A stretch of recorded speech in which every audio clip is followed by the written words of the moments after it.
Welcome to The Source, where we combine the headlines with in-depth conversations with the newsmakers themselves. Today on the program, the president will not allow rape-slave convict Antonio Sanchez to walk free from prison. Magagalit siya because if the law says he's disqualified, bakit mo i-consider? After the public outrage on his possible freedom. Of course, we were surprised. We thought that if he has to serve his term for 40 years. The Justice Department wants the Supreme Court to step in and clarify the law. Yeah, I really don't like to preempt this, but as far as my appreciation of the law is concerned, it is really impossible. Also, the president vows to insist the arbitral ruling on his China visit, amid presence of Chinese warships in Philippine waters. Presidential spokesperson Sal Panelo joins us live.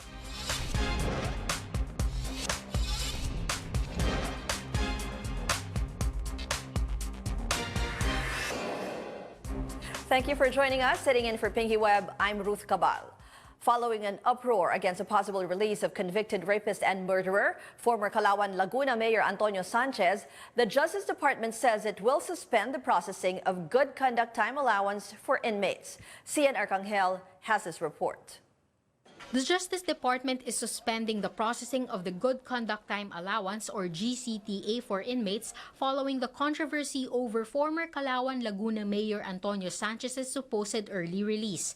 Justice Secretary Menardo Guevara recently said Sanchez may be released under Republic Act 10592 despite his conviction for the killing of two University of the Philippines Los Baños students in 1993, with the woman Eileen Sarmenta also raped.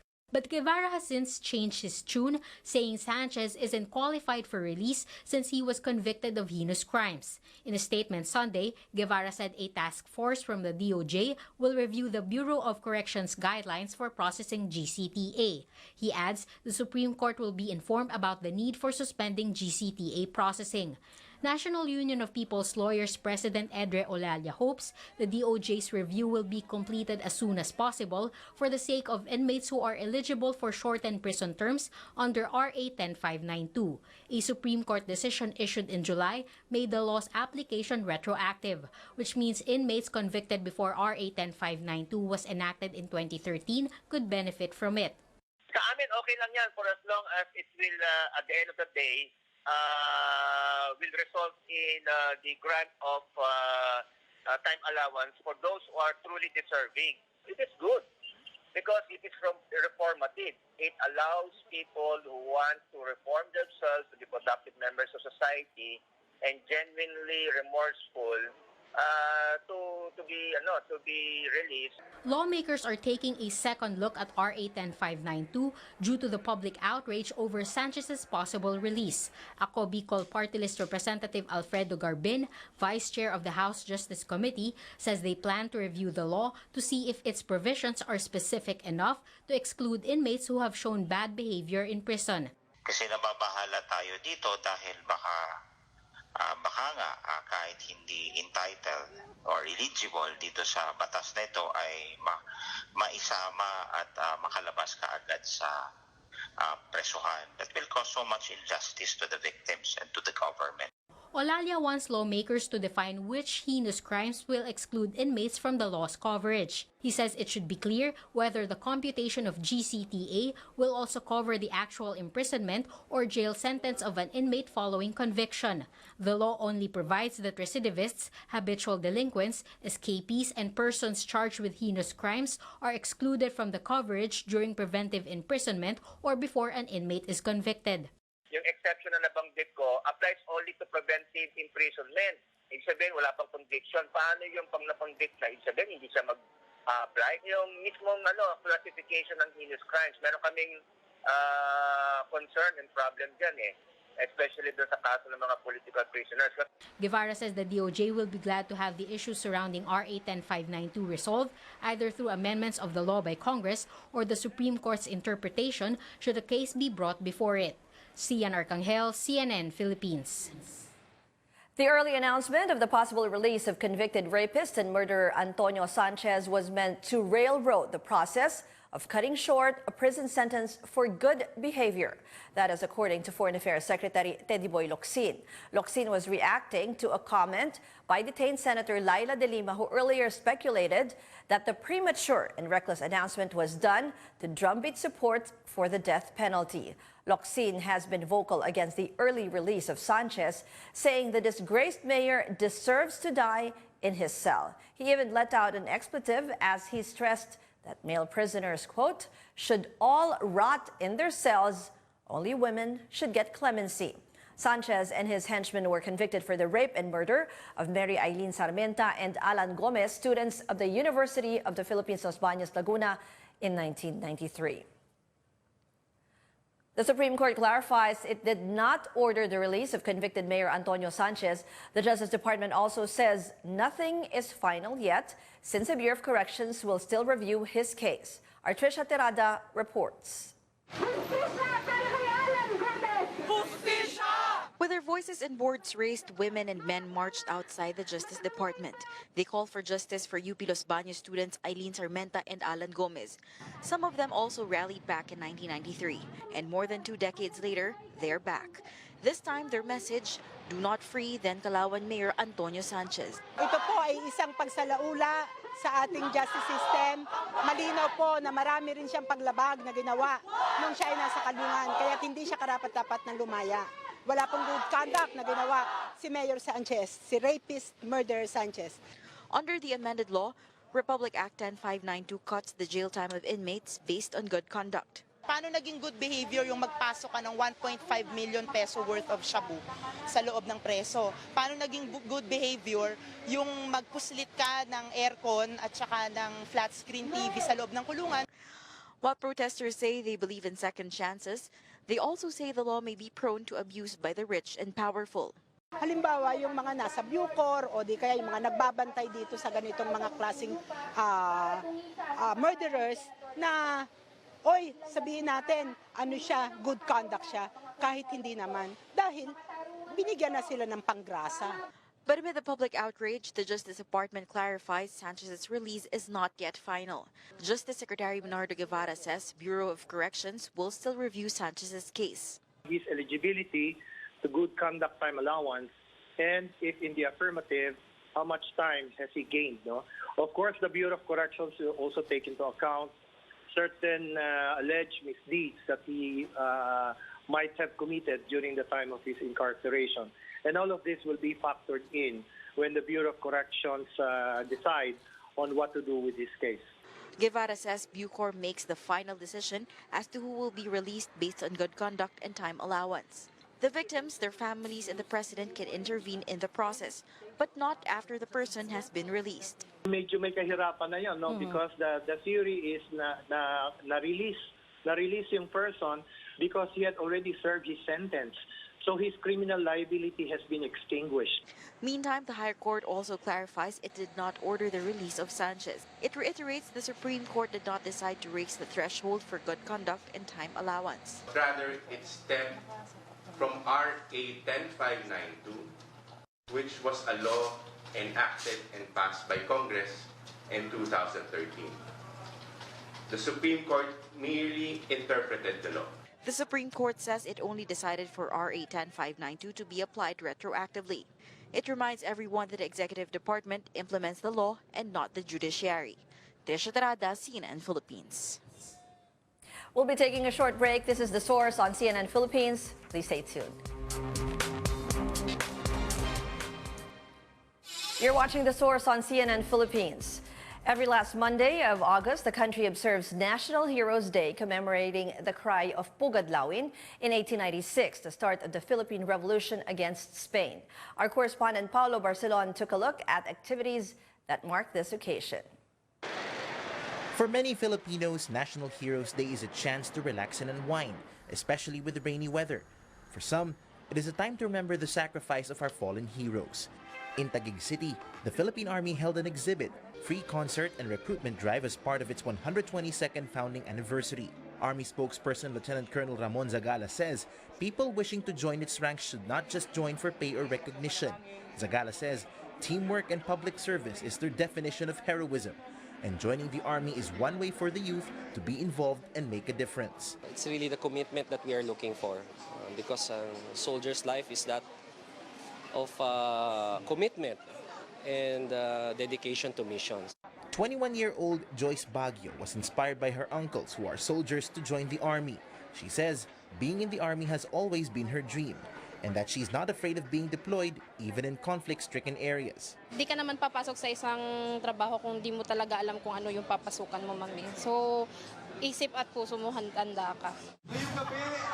Meanwhile, Greenfield District in Mandaluyong City hosted a National Heroes Day event for children that featured 2009 CNN Hero of the Year Efren Peña Florida. Peña Florida called on the youth to be more involved in community work and put their social media rants into action. Ngayon kasi dinadaan sa Facebook, online, social media, yung kanilang mga rants. Of course, it's freedom of expression naman, but it's important na meron tayong gawin kahit sa simpleng bagay na kung ano man yung gusto nating, actually yung pagbabago naman na hinihingi nila, hindi naman yan magsisimula sa ibang tao, kundi magsisimula naman yan sa puso ng bawat isa. Peña Florida also said the youth may also be their own heroes by doing simple things which can make an impact in society. Simpleng pagsunod lang sa traffic rules, simpleng pagtawid sa tamang tawiran, simpleng pagpulot ng kalat, ilagay sa tamang basurahan. Kahit nga yung pagtawid sa mga lola na nasa kalsada, pwede rin natin gawin. Yung mga banong bagay na simple na hindi natin kailangan gumastos, hindi rin naman natin kailangang maging sikat na tao para gawin yung mga bagay na yun. Peña Florida was known for his pushcart classrooms, a program that helped educate children in poverty-stricken areas. He says 10 years after being named Hero of the Year, his group now also caters to impoverished senior high school students. On the battlefield or impoverished urban places, it is clear that being a hero and changing lives in whatever way always starts with oneself. Paulo Barcelon, CNN Philippines. Various groups, including the Kilusang Mayo Uno and Bayan, will march from España, Blumentritt to Menjola in Manila to mark National Heroes Day, while the armed forces will lead a unity walk in North Caloocan. President Duterte calls on Filipinos to reflect on our history and honor those who fought for our country. In a statement, the president said, quote, "Their collective sacrifice has made it possible for us to enjoy the blessings of liberty and continue strengthening this great nation that they left behind." Mr. Duterte also said we can be everyday heroes by reaching out to those in need. Meanwhile, Vice President Leni Robredo says the efforts of our heroes should not go to waste. She calls on people to, quote, "Patuloy sana tayong manindigan para sa mga kalayaan at mga karapatang ipinaglaban ng mga nauna na sa atin."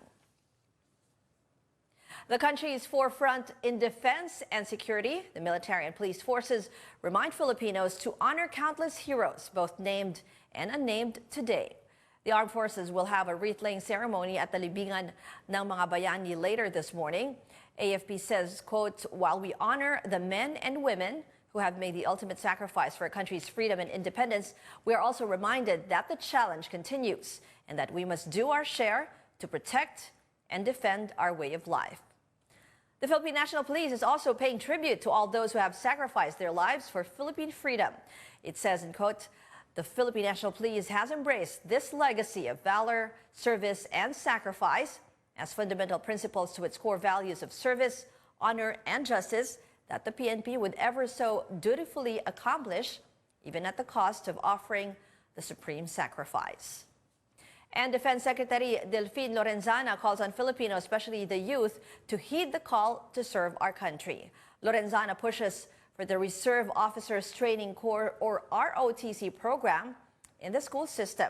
He says, quote, "I believe that ROTC can teach our youths leadership, discipline, respect for authority, and service to the country."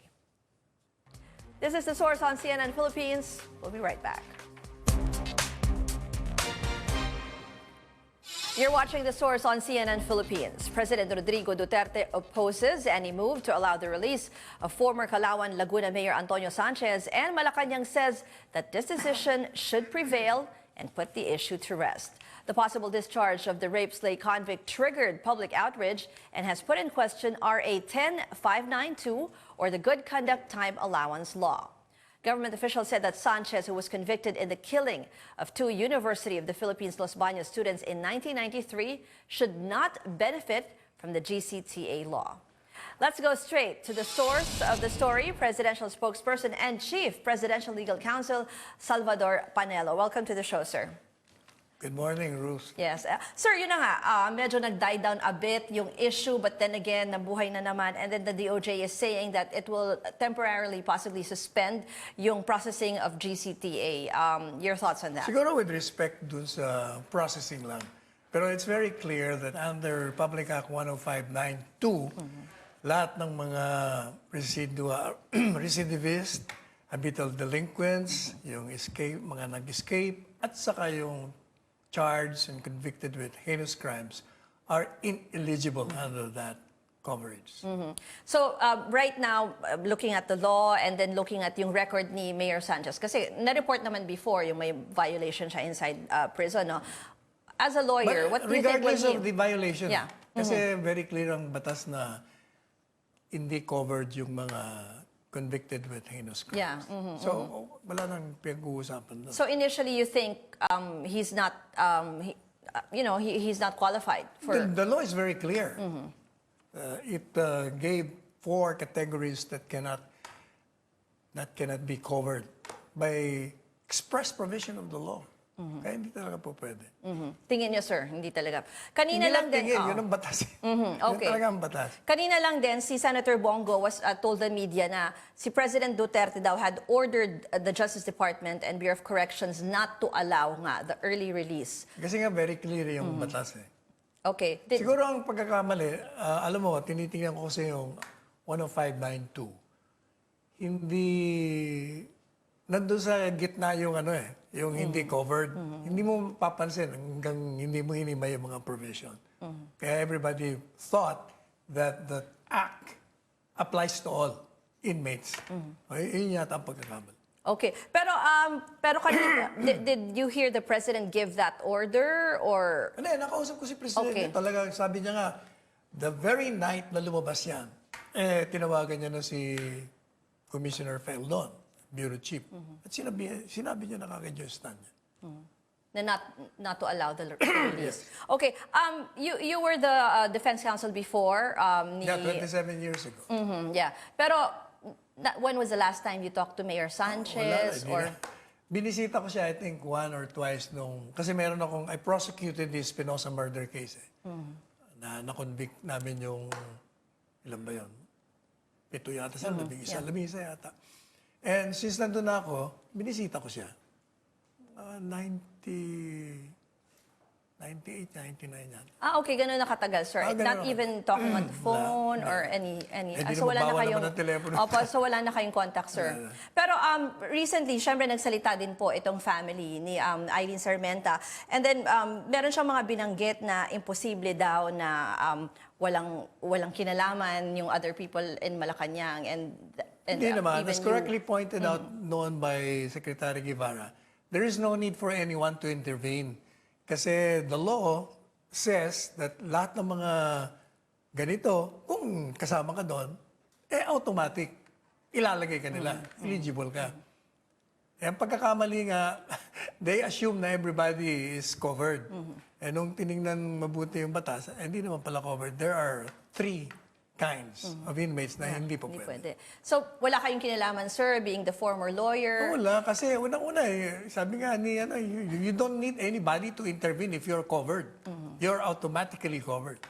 But even si Judge Harriet Demetriou recently in media interview, sinasabi niya, hindi daw siya naniniwala na wala kayong kinalaman dito. In fact, I just texted her kasi ngayon ko lang nalaman okay. na. Sabi ko, kasi magkaibigan kami niyan. Sabi ko, is it true that you were quoted as saying that this and ganyan? Then I told her na for your info, I have absolutely nothing to do with it. And I didn't even know that Republic Act 10592 has been passed by the legislature. Nalaman ko na lang nung Everybody was talking about it. So you reached out to kay Kaya Judge tinext ko Demetrio? siya kanina kasi kanina. lang. Kaya kanina ko lang sabi ni Dr. Panelo, sabi niya may narinig ko kanina. Ganun ba? So tinatawagan ko siya, baka tulog pa. Tinext ko na lang siya. But she was also saying na it's a mockery of the justice system if ever nga Hindi, mangyari yung... it can be a mockery precisely because hindi siya covered. Him and other similarly situated. Masyadong klaro ang batas. Yung iba nagsasabi na meron ding mga kasing dating USEC ng DOJ at saka mga abogado na hindi, covered yan kasi under Article so provision. Very clear ang batas Not covered by this act. Ibig sabihin ng batas na yun. Kasi may iba pang interpretation na parang sinasabi yung... Sinasabi na it refers to one provision Yeah. only. It's not. It's very clear. Okay. Pero anong message niyo dun sa parang talagang pinipilit kayong idamay dito sa issue, sir? Alam mo, I can understand. Alam mo naman, para ka naman bago ng bago sa Pilipino. Ganun talaga mga Pilipino. Pero sir, yung statement din ni Judge Demetrio, meron siyang binanggit about a 30 million peso bribe before. Narinig niyo ba yung ganun? Nung tinatry pa lang yung kaso? Hindi ko na. From the side of Mayor Sanchez, wala po kayong narinig na ganoon before? Wala. Okay. So, isa pang lumabas, yung possible suspects daw sa, convicts related to the Chong sisters. Hindi ko alam yun. Wala, na baka din masama Hindi rin po dito sa pwede GC. kasi heinous crime din yan. Pareho din nung I think nung sa Aquino murder case. Baka pumasok din sila doon kung hindi heinous crime yung ginawa nila. So you don't think, pati Hindi yung lang, mga I don't yan? think the law is very clear and categorical that this kind of inmates are not covered by Republic Act 10592. Another statement naman from Senator De Lima, she's saying na to twist yung spirit of the law just so the government can justify the reimposition of the death penalty. Yung sa, she can always express her thoughts. It's a democratic country. Pero hindi totoo yan. Okay. May nagsasabi na this is the best argument to reimpose the penalty on death. Yes. I think isang senador na nagsabi na. Yeah, several senators, si Bongo and then Senator Tolentino Senator also. Yeah. Bongo. And Bato.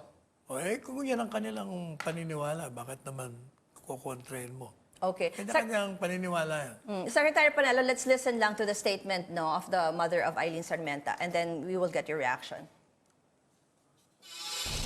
Di ba, nahulihan siya ng mga droga, nahulihan siya ng mga cellphone, mga TV, may aircon pa siya. Paano siya sinasabing well-behaved? Sa amin kasi, show us the proof that he is well-behaved. How can we know that he really is well-behaved? Did money talk here? Pag may pera ka, you can get away with everything. Diba? And if you know somebody that's in government, pwede lahat. Okay. Secretary Panelo, your reaction to the statement. Pag may pera ka daw, what can the palace assure her? Gaya nga ng sinasabi ko kanina, masyadong klaro ang batas. Regardless of whether you're good or bad conduct ka dan, hindi ka po pwedeng pumasok doon. Pero yung sinasabi niya lang po na kung meron kang connection sa government, if you have money, anong... Not in this administration. Hindi po pwede kay Presidente Duterte. Ever since pinakita ni Presidente Duterte na walang kaibigan, walang kaalyado, you can see naman how he fired people close to him. Basta merong corruption. Marami na siyang tinanggal. Pati nga mga pulis na, di ba, basta umabuso, pinaprosecute ka agad. Okay. Thank you very much to Presidential Spokesperson Sal Panelo. That's all the time we have. But we will continue this on our Facebook Live. Thank you for joining us here on The Source. I'm Ruth Cabal. You're watching CNN Philippines.